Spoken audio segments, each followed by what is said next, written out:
बहुत समय पहले की बात है। एक गांव था, हरिपुर।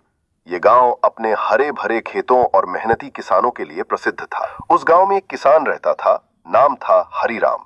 वो ना तो बहुत अमीर था, ना ही बहुत गरीब, लेकिन उसमें एक विशेषता थी, वो बेहद चतुर और बुद्धिमान था।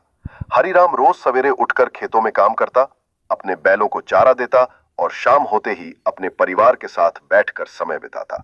गांव के लोग उसकी ईमानदारी और चतुराई के बहुत कायल थे। गांव में एक नया जमींदार आया, ठाकुर वीर सिंह। वो बहुत घमंडी और चालाक आदमी था।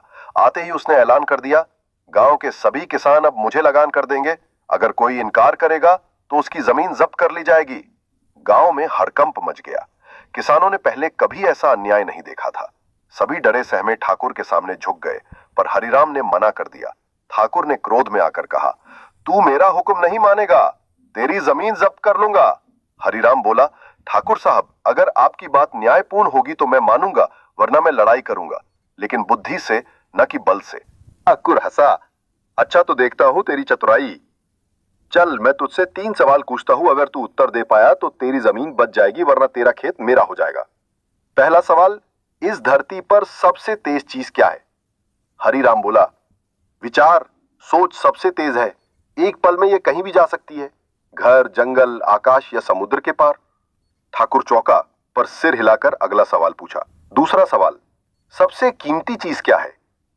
हरिराम बोला, ईमानदारी, क्योंकि इसे कोई चुरा नहीं सकता और यही इंसान का असली गहना है। ठाकुर को थोड़ा झटका लगा, पर आखिरी सवाल पर आ गया। तीसरा सवाल, अगर मैं तेरी जगह होता तो तू क्या करता? हरिराम मुस्कुराया और बोला, अगर मैं आपकी जगह होता ठाकुर साहब तो अन्याय नहीं करता। गांव वालों को डराने की जगह उनके साथ मिलकर खेती करता।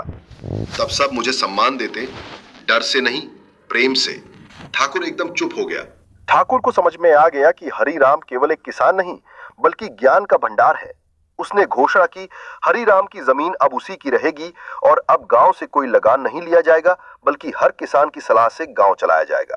सभी किसान खुशी से झूम उठे। हरिराम अब गांव के सबसे मान्य व्यक्ति बन गए।